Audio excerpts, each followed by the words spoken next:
Hi, everyone.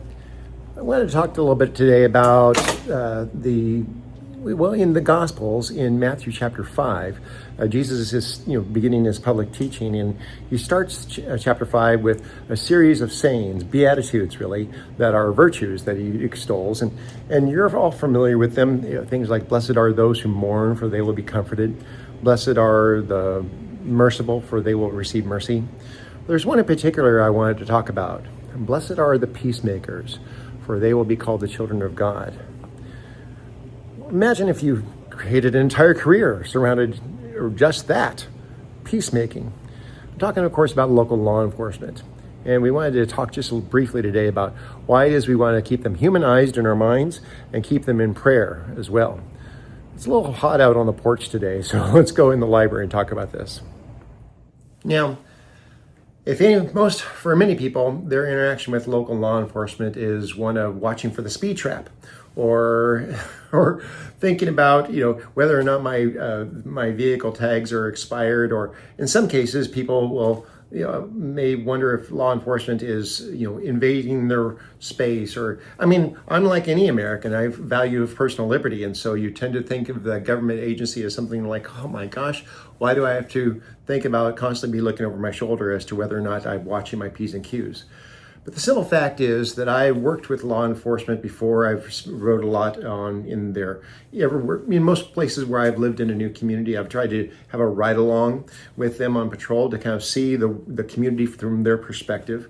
And I've made friends in many cases. In fact, one of my best friends in Florida is a sheriff's deputy.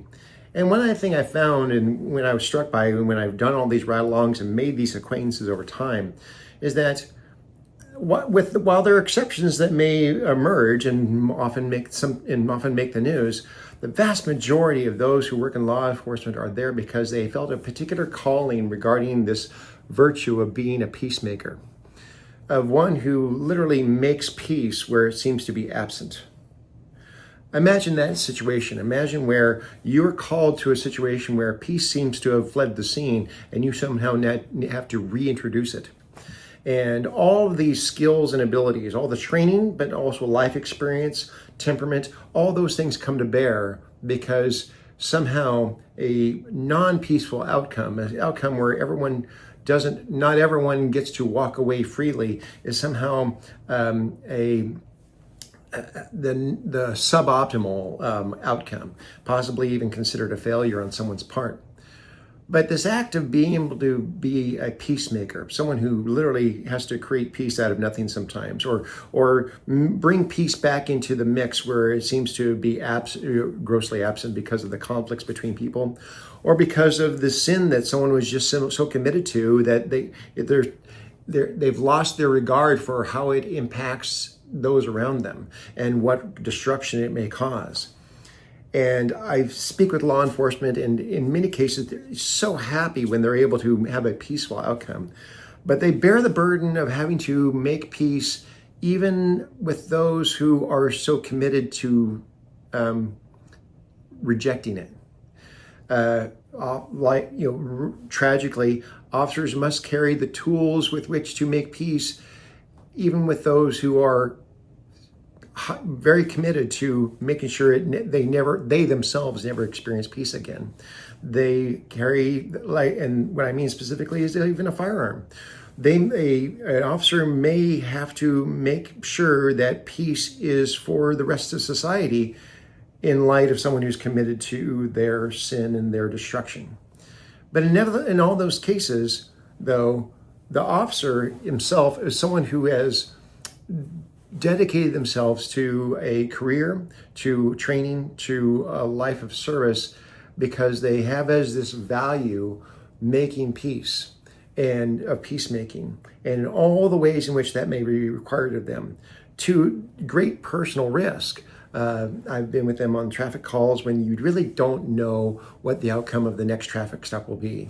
They have to all their instincts and training and the ways in which they just read people have to come to bear, because they have to have an obligation not just to go home at night to their families, but also they have an obligation to everyone else around them to make sure that this is a peaceful outcome and that it doesn't spill out onto the rest of the population that isn't deserving of that level of chaos.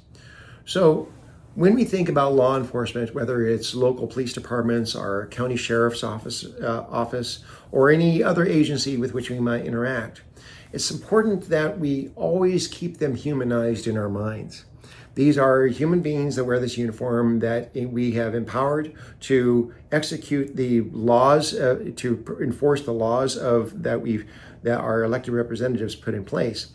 And as a result, while I have totally hear this sense of people going, this objection that people will say that,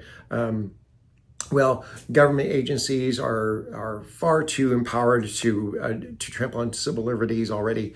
And I get that, and I don't discount that. However, having spent time with these human beings that must wear a badge, a uniform, and the tools of their trade, I can tell you that while exceptions have to be acknowledged, there is a vast majority of those who have this deep sense of calling for being peacemakers, something for which Jesus starts his earthly ministry in the Gospel of Matthew extolling. And keep that in mind, because as I've been with them on these calls and I've watched them make peace, I can't help but think about how God has deployed them in that situation for that very reason. In fact, if you think about it, all societies have two standing prayers, people that are praying something constantly, whether they recognize it or not. They're constantly praying for swift rescue in a time of trouble. God, help me. And that's oftentimes going to be your fire department, your EMS. They're constantly answering people's prayers in that regard. But law enforcement, people are constantly praying for a safe and just society. Many cultures experience very little of that, safety or justice. But nevertheless, it's constantly something that's part of the human condition. They want safety and justice in order to have that peaceful scenario in which humans can thrive. So all societies, I posit that all people pray to God for a safe and just society, enjoying that to varying degrees across the world. But nevertheless, those who are in your law enforcement officers, they are constantly in the business of answering the prayers that we offer up to God for a safe and just society. In essence, make peace around us because we can't thrive without it. Keep these things in mind, please, as you interact with law enforcement locally, in my local community or anywhere else, because these are God's ministers that are sent out, whether they're aware of it or not, they are sent out by God to answer those prayers that we're constantly offering up to him for this very reason. All right? That's all my little rant today.